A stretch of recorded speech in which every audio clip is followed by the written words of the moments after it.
Good morning. Morning మ్యాగజైన్కి స్వాగతం. ప్రముఖ దినపత్రికలో వస్తున్న వార్తలు వెనకాల జరుగుతున్న పరిణామాలు చూద్దాం. ఈనాడు చూస్తే వాయిదాల వీరుడు అవినీతి ధీరుడు అంటూ సిబిఐ కేసుల్లో వాయిదాలే ఊపిరిగా జగతి పబ్లికేషన్స్ కేసులో తాజాగా 381సారి వాయిదా. 2012లోనే పక్కా ఆధారాలతో అభియోగ పత్రం దాఖలు చేసిన సిబిఐ జైలుకు వెళ్ళొచ్చా కళ్ళబొల్లి మాటలతో జనానికి టోపీ, నామమాత్ర పెట్టుబడితో సాక్షి పత్రిక సొంతం, విజయసాయిరెడ్డి మంత్రాంగంతో చెలరేగిన జగన్. ఇది దాదాపుగా ఒక 9 సంవత్సరాల పాటు ఆంధ్రప్రదేశ్ ప్రజల్ని రాస్తూనే ఉన్నారు. అప్పట్లో 2009 అప్పటి నుంచి రాస్తూ వచ్చారు. 2014 దాకా అది పనిచేసింది కూడా. ఆ తర్వాత 19 దాకా కూడా అదే ప్రచారం చేసుకొచ్చారు. 19 తర్వాత అదే ప్రచారం చేసుకొచ్చారు. ఈనాడు ఇప్పుడు పటమట తెలుగుదేశం ఈనాడు కార్యాలయం ఎందుకు ధ్వంసమైంది, ఎందుకు ముందుదంతా కూలింది, లేకపోతే హైదరాబాద్లో ఈనాడు ఆఫీస్ వివాదం ఏంటి, విశాఖపట్నంలో ఈనాడు ఆఫీస్ వివాదం ఏంటి, బహిరంగంగా వేరే వాళ్ళతో లిటిగేషన్ పెట్టుకుని భూముల్ని ఏడిపించుకు తింటాం. బట్ అవి లేకుండా బాధ్యతగా ఉండుంటే నీతులు చెప్పడానికి వీలుండే. నెంబర్ 1. నెంబర్ 2 వచ్చేటప్పటికి సాక్షిలో పెట్టుబడులు పెట్టిన వాళ్ళు ఎవ్వరూ కూడా దొంగలని చెప్పేసి ఏ కోర్టు ధృవీకరించలేదు. రెండోది, రోజు ఒక విషగుళికతో ప్రారంభించేది ఇప్పుడు ఇక ప్రభుత్వం మీదన రాసి రాసి రాసి రాసి ఇంకా కొత్తగా కాన్సెప్ట్లు ఏం కనబడలేదు. ఇప్పుడు ఇక మెయిన్ ఏంటంటే క్యారెక్టర్ అసాసినేషన్. ఈ క్యారెక్టర్ అసాసినేషన్ అన్నటువంటి దాని ద్వారానే 2014లో జగన్ అధికారంలోకి రాకుండా పోయాడు. 1.5% ఓట్ల తేడాతో ఎందుకు ఓడిపోవాల్సి వచ్చిందంటే ఈ క్యారెక్టర్ అసాసినేషనే. అతను అట్లాంటోడు ఇట్లాంటోడు అని. చంద్రబాబు నాయుడు ఎన్ని సంవత్సరాల పాటు స్టేలతో ఉన్నారు. అసలు ఆ స్టేల మీద విచారణ జరిగిందా? ఎప్పుడు ఎత్తేసారు ఆ కేసులు? అసలు సామాన్యుడికి కూడా ఎవరికి తెలియదు. ఏమక్కర్లేదు, గచ్చిబౌలితో సహా పలు ఏవైతే స్టేడియాలు అప్పట్లో ఒక అంతర్జాతీయ సంస్థకి ఇస్తున్నట్టు చెప్పి రూపాయికి 99 ఏళ్ల లీజుకి ₹1 ఏడాదికి ఇచ్చేసేసి ఆ తర్వాత బిల్లీరావు అనేటువంటి వాడు మోసం చేశాడు అని కాంగ్రెస్ అప్పుడు వైఎస్ రాజశేఖర రెడ్డి విషయం బయటపెట్టాక అది బిల్లీరావు తప్పు తప్పించి చంద్రబాబు తప్పు కాదంటూ కవర్ చేసుకొచ్చినటువంటి మొత్తం స్టేడియాలన్నీ హైదరాబాద్లో ఉన్న స్టేడియాలన్నీ రాసిచ్చేశారు. అట్లాగే బాబు ఆస్తులకు సంబంధించిన కేసులు కానీ వాటికి సంబంధించి ఎన్ని స్టేల మీద ఉన్నారు? 11 స్టేలు. తర్వాత అసలు అవి ఎప్పుడు కొట్టేశారో కూడా తెలియదు. ఇప్పుడు రికార్డుల్లో స్టేలు కూడా లేవు. సాధారణంగా స్టే అంటే ఏంటి? ఇవాళ విచారణకు ఆపేశారు. తర్వాత ఏం జరుగుతుంది? రెండో వాళ్ళ వాదన విని ఆ తర్వాతను కొట్టేస్తారు. కానీ ఉండవల్లి అరుణ్ కుమార్ వేసినటువంటి పిటిషన్ దానికి ఏమైంది? రామోజీరావు గారి మీద ఆయనకే తెలియకుండా కొట్టేశారు. అంటే వ్యవస్థలో వీళ్ళకున్నటువంటి పలుకుబడి ఒక ధైర్యం. మేము ఎవరినైనా మోసం చేయగలం, మా చేతిలో మేము ఒక పేపర్లో ఏదైనా విషయం రాసేసామంటే జనాలు అదే గుడ్డిగా నమ్మేస్తారు అనేటువంటి అట్లాంటి గుడ్డిగా నమ్మేటువంటి వాళ్ళు కూడా ఉన్నారు. కాబట్టినే వీళ్ళ ధైర్యం, ఏమైనా రాసుకొస్తారు. అట్లాగే ఇప్పుడు మరి చంద్రబాబు నాయుడుకి వచ్చేటప్పటికి ఏమైనా రాశారు? మొన్న 52 రోజుల పాటు ఆయన ఇప్పటికి కూడా చంద్రబాబు నిరపరాధి, వీళ్ళే జడ్జిమెంట్ ఇచ్చేశారు. బట్ అక్కడ ఈ కేసుల్లో స్టేలు ఎవడో ఆపారు. ఇప్పుడు జడ్జిమెంట్ ఇవ్వద్దని చెప్పేసి కోర్టుల్ని కేసుల్లో ఇప్పుడు చంద్రబాబు గారి కేసులు ఏమవుతున్నాయి? అసలు విచారణ ఎదుర్కోకుండా స్టేలు వచ్చేస్తున్నాయే, విచారణ ఎదుర్కోకుండా ముందస్తు బెయిల్ వచ్చేస్తున్నాయే. మరి అక్కడ చంద్రబాబు నాయుడు నాటకం ఆడినట్టేనా? లేదే. జగన్ అయితే నాటకాలు ఆడతాడు, చంద్రబాబు నాయుడు అయితే నిజాయితీగా ఆడుకుంటాడు. ఇది ప్రజల్ని దశాబ్దాలుగా ఎన్టీ రామారావు మంచోడంటే మంచోడు, చెడ్డోడంటే చెడ్డోడు, మళ్ళీ ఇప్పుడు మంచోడంటే మంచోడు. ఆంధ్రప్రదేశ్ విభజించబడాలి, ఆంధ్ర వాళ్ళు దోచుకున్నారు అంటే అవుననాలి మనం. కాదు, ఆంధ్ర అన్యాయానికి గురైందంటే అవుననాలి. చంద్రబాబు నాయుడు ఒక్కడు మాత్రమే ఈ లోకానికి దేవుడు, ఆంధ్రప్రదేశ్కి దేవుడు. అసలు మనందరం వాళ్ళు అన్నం తింటున్నామంటే చంద్రబాబు వల్లే. అదేంటి అంటే అంతే, మీరు ఒప్పుకు తీరాలా. ఒక హిట్లర్ తరహా భావజాలంతో ప్రజలనెత్తిన రుద్దేటువంటి మనస్తత్వంతో కూడినటువంటిది. చివరికి వృత్తి ప్రమాణాలు ఎప్పుడో వదిలేశారు, వ్యక్తి ప్రమాణాలు కూడా వదిలేసి వెళ్ళిపోతున్నటువంటి కొత్త కాన్సెప్ట్కి సజీవ సాక్ష్యమే. అదే జనం నినాదం క్విట్ జగన్ అంటూ దొంగ ఓట్లు, కరెన్సీ నోట్లు, రౌడీజం ఆయన గట్టెక్కించవు, తిరువూరు ఆచంట కదలిరా సభల్లో చంద్రబాబు అన్నటువంటి వార్తని ఇక్కడ ప్రధానంగా హైలైట్ చేశారు. ఇందులో జనం విపరీతంగా వచ్చేస్తున్నారు అన్నటువంటి కోణాన్ని ప్రొజెక్ట్ చేసే ప్రయత్నించారు. జగన్ దానికి అది వైఎస్ఆర్ కాంగ్రెస్ పార్టీ వాళ్ళ సభలకైతే రాలేదు, పారిపోతున్నారని వెనక నుంచి ఫోటోలు తీసేస్తారు. చంద్రబాబు నాయుడు దానికి ఇప్పుడు అందుకనే వాళ్ళు కూడా బిగిన్ చేశారు అట్లాగే చంద్రబాబు దాని వెనక నుంచి ఫోటోలు తీయడం అన్నటువంటి. అదే చంద్రబాబు దానికి ఎగబడి వచ్చేస్తున్నారు అన్నటువంటిది చూపెడతా ఉంటారు. ఆ ఏరియాలో తెలుస్తుంటాయి జనాలు ఎంతమంది వస్తున్నారు ఏంటన్నటువంటిది. లేకపోతే అంగన్వాడీలు విధుల్లో చేరేందుకు నేటి డెడ్లైన్, సాయంత్రంలోగా చేరాలని కార్యకర్తల ఆయనకు సందేశాలు, 9 నుంచి నోటీసులు, మండిపడుతున్న అంగన్వాడీలు అంటూ అంగన్వాడీలకు సంబంధించినటువంటి సమ్మె మీద ఎస్మా ప్రయోగించినటువంటి నేపథ్యంలో ఇస్తున్న నోటీసులకు సంబంధించిన వార్తని హైలైట్ చేశారు. ఈలో మేము సమ్మెకి దిగుతామంటూ 108, 104 ఉద్యోగ సంఘాల నేతలు వెల్లడి. కమ్యూనిస్టులు ఎక్కడుంటే అక్కడ ఒక అన్రెస్ట్ ఉంటుంది. వాళ్ళు అధికారంలో ఉన్న వాళ్ళని గద్దెదించాలన్నా, అధికారంలోకి ఎవరినన్నా ఎక్కించాలన్నా తమ చేతిలో ఉన్నటువంటి కార్మికుల్ని అడ్డుపెట్టుకుని వాళ్ళ ఆశల్ని అడ్డుపెట్టేసి ఉద్యమాలు రెచ్చగొడతా ఉంటారు, లేదా చిచ్చు కొడతా ఉంటారు. చిచ్చు కొట్టడం అంటే పడుకోబెట్టడం, ఈ రెండిట్లో ఏదో ఒకటి చేస్తుంటారు. అది సహజంగా ఇప్పుడు ఇక్కడ కనబడుతోంది. 1 by 1 ఒక్కొక్కళ్ళని రెచ్చగొట్టి ముందుకు తీసుకొస్తూ ఉన్నారు. ఇది స్పష్టంగా కనబడుతోంది. లేకపోతే ఇక ముక్కు మూసుకోవాల్సిందే. పారిశుద్ధ్య కార్మికుల సమ్మెతో పేరుకుపోతున్న వ్యర్థాలు, పట్టణాలు నగరాల్లో కట్టుతప్పుతున్న పరిస్థితులు. రోజుకి 5,676 టన్నుల చొప్పున 12 దినాలుగా రోడ్లపైన చెత్త, నామమాత్రంగా ప్రభుత్వ ప్రత్యామ్నాయ ఏర్పాట్లు అన్నట్టు. ఇది ఖచ్చితంగా నో డౌట్. సమ్మె వలన ప్రజలు ఇబ్బంది పడుతున్నారు, చెత్త తీసుకెళ్లేటువంటి వాళ్ళు కరువు అవుతున్నారు, ఆల్టర్నేటివ్ మెజర్స్లో ఫెయిల్ అవుతున్నారు. ఎందుకు అంటే ఈ కాంట్రాక్టర్లను నమ్ముకుంటారు. ఆ కాంట్రాక్టర్లు ఆల్టర్నేటివ్ తీసుకురాలేరు. ఉన్నటువంటి వాళ్ళు ఏంటంటే ఇప్పుడు ఉన్నటువంటి వాళ్ళు ఒక మాట మీద అంటుంటారు, విడి రోజుల్లో మాకు కాస్త పని చూపించండి అని అడిగేటువంటి వాళ్ళు కూడా ఈ టైంలో పనికి రారనమాట. వాళ్ళల్లో వాళ్ళు లేబర్ అంతా కూడా సంఘటితంగా ఉంటారు. దానివలన ఇప్పుడు సఫర్ అవుతున్నటువంటిది పట్టణాలు ఇవన్నటువంటిది హైలైట్ చేశారు. ఇకపోతే రాష్ట్రంలో ప్రజాస్వామ్యం కూని అంటూ బివి రాఘవులు గారి స్టేట్మెంటు. భారతదేశంలో ఆంధ్రప్రదేశ్ స్పెషాలిటీ ఏంటంటే ఒక ఎజెండా బేస్డ్ జర్నలిజం. కమ్యూనిస్టులకి ఇప్పుడు అర్జెంటుగా చూడండి, కమ్యూనిస్టులు ఇప్పుడు ఓవరాల్గా హైలైట్ అవుతారు. ఎట్లాగా 1, 2, 3 వార్తలు కమ్యూనిస్టులకు సంబంధించినవి. పారిశుద్ధ్య కార్మికులు మొండి వైఖరి వేడాలి, మంత్రి ఆదిమూలపు సురేష్ వేపాకులు చుట్టుకుని నిరసన. అట్లాగే రాష్ట్రంలో ప్రజాస్వామ్యం కొని బివి రాఘవులు. ఓవరాల్గా అలాగే ఏపీలో అంగన్వాడీలపై ఎస్మా చట్టం, అంగన్వాడీ విధుల్లో చేరేందుకు నేటి డెడ్లైన్. ఇవన్నీ చూస్తే అర్థమవుతుంది కదా, కమ్యూనిస్టులు నడిపిస్తున్నారు. ఎందుకు అంటే చంద్రబాబు గారికి గిఫ్ట్ ఏంటది, జగన్కి వ్యతిరేకంగా అన్ని వర్గాల్ని రెచ్చగొట్టేటటువంటి కార్యక్రమం. అదే సందర్భంలో ఆయా వర్గాలకు వచ్చేటప్పటికి ఒక ఆశ చూపెట్టడం. మనం యాజిటేషన్ చేస్తే సచ్చినట్టు దిగొస్తారు, ఎంతో కొంత ఇస్తారు, పోయేదే ఉంది మనకి, తర్వాత ఎట్లాగూ మన జీతాలు మనకి ఇస్తారు అంటూ వాళ్ళని రెచ్చగొట్టడం. ఎందుకు అంటే భారతీయ జనతా పార్టీతో పొత్తు చంద్రబాబు నాయుడు వదులుకోవాలా, వీళ్ళతో పొత్తు పెట్టుకోవాలి. అందుకోసం త్యాగం చేస్తున్నారు కమ్యూనిస్టులు. ఎవరిని అంటే కార్మికుల ప్రయోజనాలు, అంతకు మించి ఏం లేదు. ఇది సహజంగా ప్రతిసారి కూడా కమ్యూనిస్టులతో జరిగేటటువంటి వ్యవహారమే నడుస్తూ ఉంటుంది. లేకపోతే సాక్షి, తీరం మనదే వేట మనదే అంటూ నిశ్చింతగా మత్స్యకారులు, వలసలకు స్వస్తి, మన తీరంలోనే చేపలు పట్టుకునే వెసులుబాటు, 3,650 కోట్లతో 10 ఫిషింగ్ హార్బర్లు, 6 ఫిష్ ల్యాండింగ్ సెంటర్లు, మినీ పోర్టుల తరహాలో సకల సౌకర్యాలతో హార్బర్ల అభివృద్ధి. త్వరలో జువ్వలదిన్నె ప్రారంభం, శరవేగంగా నిజాంపట్నం, మచిలీపట్నం, ఉప్పాడ హార్బర్లు. 2వ దశలో బుడగట్లపాలెం, బోడరేవు, పూడిమడక, బియ్యపు తిప్ప, కొత్తపట్నం, మంచినీళ్లపేట హార్బర్లు రెడీ. 555 మత్స్యకార గ్రామాల్లో 6.3 లక్షల మంది మత్స్యకారులకు లబ్ధి. హార్బర్ల నిర్మాణం ద్వారా అదనంగా 4.5 లక్షల టన్నుల మత్స్య సంపద, 9,000 కోట్ల మేర పెరగనున్న రాష్ట్ర జీడీపీ అంటూ జువ్వలదిన్నె సిద్ధమవుతుంది అన్నటువంటిది రాసుకొచ్చారు. వాస్తవంగా మొన్నటిదాకా ఇటు ఈనాడు, ఆంధ్రజ్యోతి రాష్ట్రం అంతా సంకనాగిపోయింది, అభివృద్ధి లేదు అని చెప్తున్నటువంటి నేపథ్యంలో అభివృద్ధి ఉంది అంటూ 1 by 1 కథనాలు సాక్షి రోజువారీగా ఒక్కొక్కటి వేసుకొస్తుంది. నిన్న విజయవాడ గురించినో, ఇప్పుడు విశాఖపట్నం గురించినో, అట్లాగే మొన్న వచ్చేటప్పటికి పోర్టుల గురించి ఒక్కొక్కటి రాసుకుంటూ వస్తుంది. ఇకపోతే లోకేష్ మాకొద్దు పరువు పోతోంది, తమ్ముళ్ల గగ్గోలు, ఆయన ప్రసంగాలు వ్యవహార శైలి బాగోలేదని ఆందోళన. అందుకే వ్యూహాత్మకంగా పాదయాత్ర తర్వాత లోకేష్ పర్యటనకు చంద్రబాబు చెక్, రా కదలిరా, జై ఓబీసీ వంటి ముఖ్య కార్యక్రమాలకు దూరం, మంగళగిరికే పరిమితమై అప్పుడప్పుడు లోకల్గా చక్కర్లు అంటూ తెలుగుదేశం పార్టీకి లోకేష్ తలనొప్పి పట్టుకుంది. ఆ పేరు వెంటనే ఆ పార్టీ నేతలు బెంబేలెత్తిపోతున్నారు.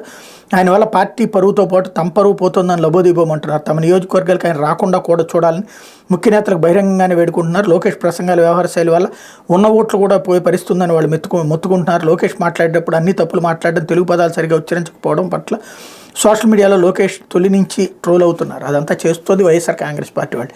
లోకేష్ని పనికిరాని వాడిగా చూపించే ప్రయత్నం చేస్తున్నారు. తెలుగుదేశంలో ఏ ఒక్కడు ఫీల్ అవ్వట్లేదు ఆ మొక్క. ఇది పచ్చి అబద్ధపు వార్త, కావాలని లోకేష్ మీద అల్లుతున్నటువంటి వార్త. లోకేష్ క్యారెక్టర్ అసాసినేషన్ అంటే జగన్ది వ్యక్తిగా తనని క్రిమినల్గా చూపించే ప్రయత్నం, సైకోగా చూపించే ప్రయత్నం ఈనాడు జ్యోతి చేస్తుంటే లోకేష్ని మాత్రం పనికిరాని వాడిగా, పనికిమాలిన వాడిగా చూపించే ప్రయత్నాన్ని సాక్షి చేసుకొస్తుంది. వాళ్ళ కార్యకర్తలు అట్లాంటిది ఏమీ లేదు. పక్కాగా ఇవాళకి వాళ్ళంటే చంద్రబాబు నాయుడు ఒక రౌండ్ వేసి వస్తారు. ఆ తర్వాత లోకేష్, పవన్ కళ్యాణ్ తిరుగుతారు. అప్పుడు చంద్రబాబు నాయుడు పోల్ మేనేజ్మెంట్ వ్యవహారాలు చూసుకుంటారు. వాళ్ళు వ్యూహాత్మకంగానే ఉన్నారు. దాన్ని కవర్ చేస్తూ లోకేష్ గురించి తప్పుడు ప్రచారాన్ని చేసుకొస్తుంది సాక్షి. ఇకపోతే సుందర విశాఖ ప్రగతి వీచిక అంటూ 4 ఏళ్లుగా అభివృద్ధిలో పురోగమిస్తున్న నగరం. బీచ్ ఐటీ కారిడార్ అభివృద్ధితో క్యూ కడుతున్న దిగ్గజ సంస్థలు, పర్యాటకాన్ని మరింత కొత్తగా పరిచయం చేస్తున్న ప్రభుత్వం, పరిశుభ్రమైన బీచ్లు, ఆకర్షణీయమైన టూరిజం స్పాట్, జిగేలుమంటున్న జంక్షన్లు, పచ్చదనంతో ఆహ్లాదమైన పార్కులు, ఇన్ఫోసిస్ రాకతో అడుగులు వేస్తున్న ఐటీ పరిశ్రమలు, ఎన్ఏడి ఫ్లైఓవర్ నిర్మాణంతో తీరిన ట్రాఫిక్ కష్టాలు, నగర నలుదిశలా విస్తరిస్తున్న రియల్ ఎస్టేట్ రంగం, వ్యాపార వాణిజ్యానికి కేంద్రంగా మారుతున్నటువంటి వైనం అంటూ విశాఖపట్నం బాగా అభివృద్ధి చెందొస్తుందన్నటువంటి కోణంలో వార్తలు రాసుకొచ్చారు.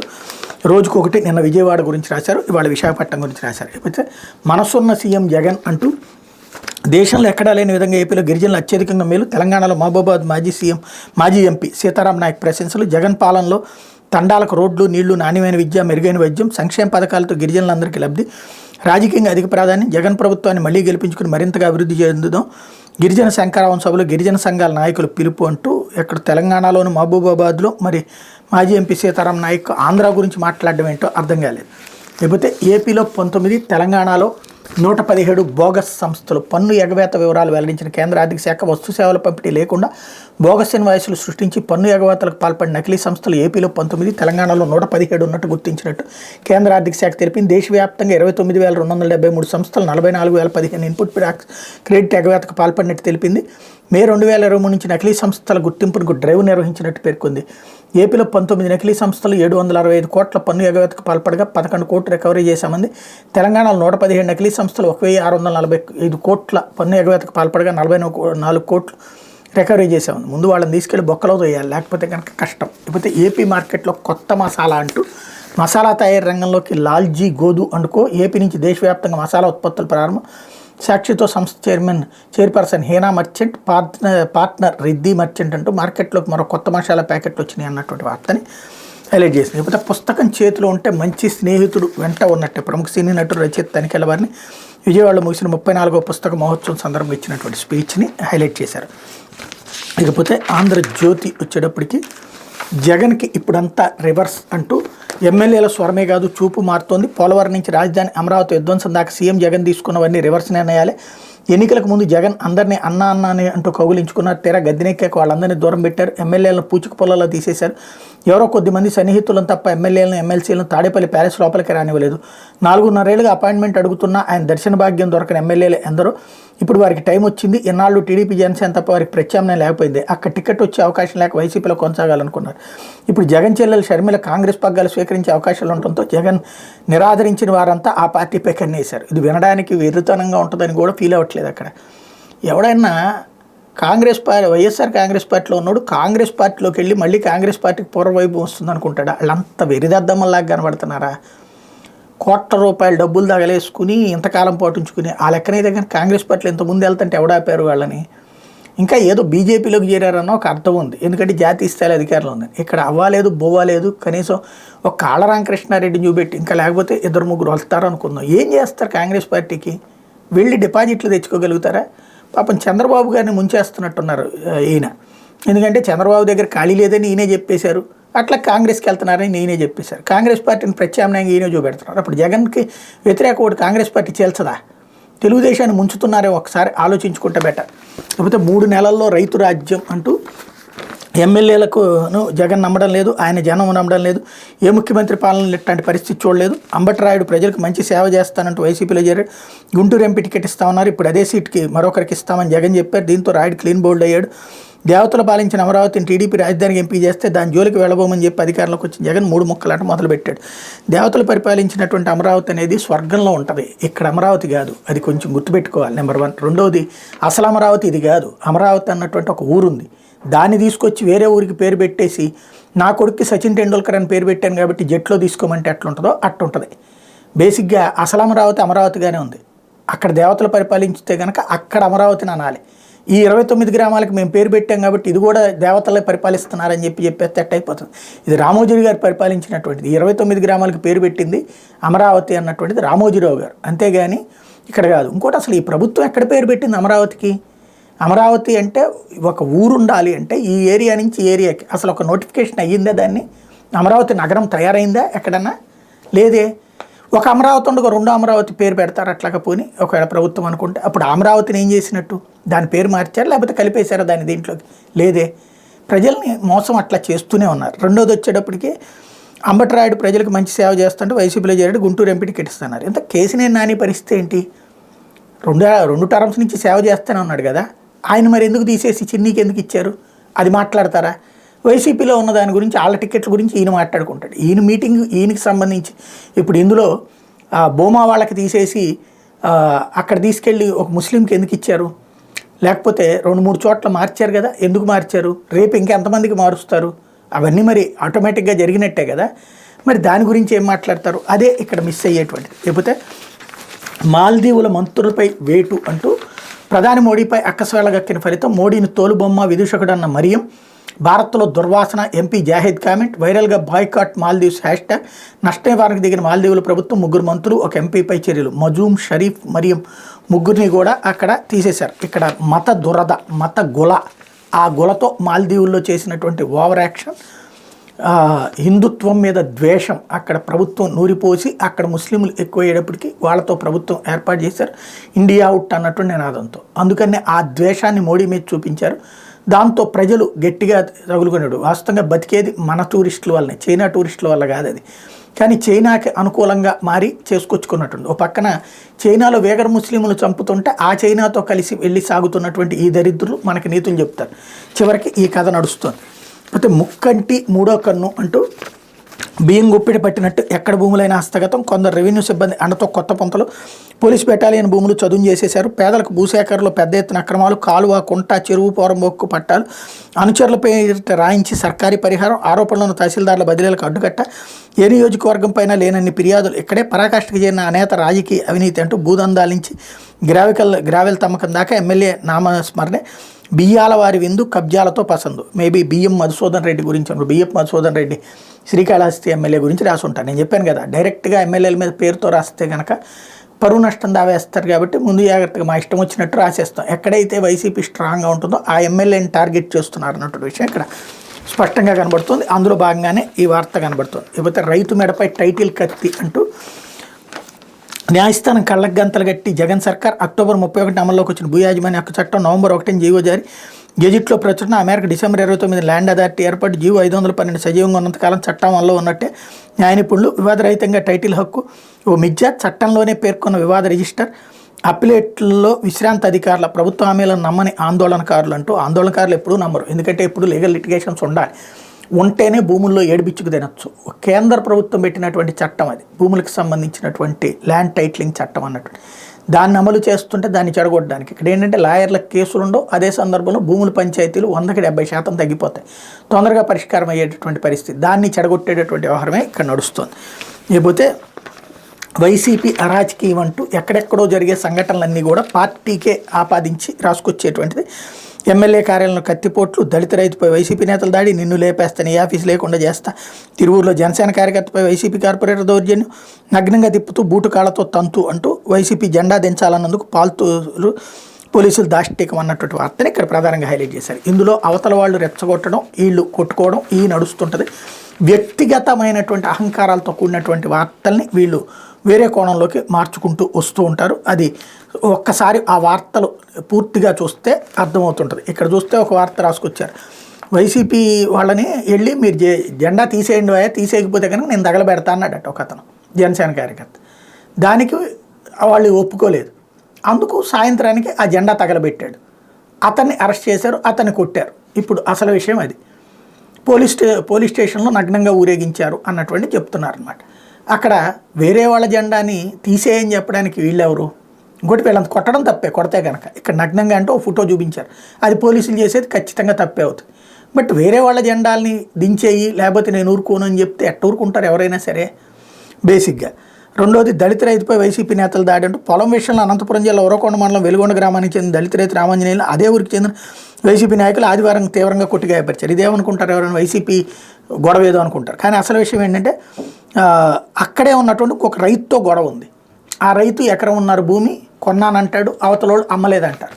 వాళ్ళిద్దరి మధ్య జరిగిన గొడవ, వ్యక్తుల గొడవని పార్టీలకు ఆపాదించడం అన్నటువంటిది ఇక్కడ ప్రధానంగా నడుస్తున్నటువంటిది. ఏంటంటే ప్రస్తుతం ప్రజల్లో ఒక విష ప్రచారాన్ని, రాష్ట్రంలో అల్లకల్లోలం జరిగిపోతుంది అన్నటువంటి ప్రచారాన్ని తీసుకొచ్చేటటువంటి ఎత్తుగడలో సాగుతుంది. ఎంతకాలం అంటే సహజం, వాళ్ళ చేతుల్లో పేపర్ ఉన్నంత వరకు, అట్లాగే అధికారంలో జగన్ గద్దె దిగే వరకు కూడా ప్రజల్ని భయభ్రాంతులకు గురి చేసేస్తారు. అరాచకం జరిగిపోతుంది అన్నట్టు మరి ప్రజలు నమ్ముతారా లేదన్నటువంటి చూడాల్సింది. ఇది యుద్ధన పత్రికలో వచ్చిన వార్తలు వెనకాల జరుగుతున్న పరిణామాలు.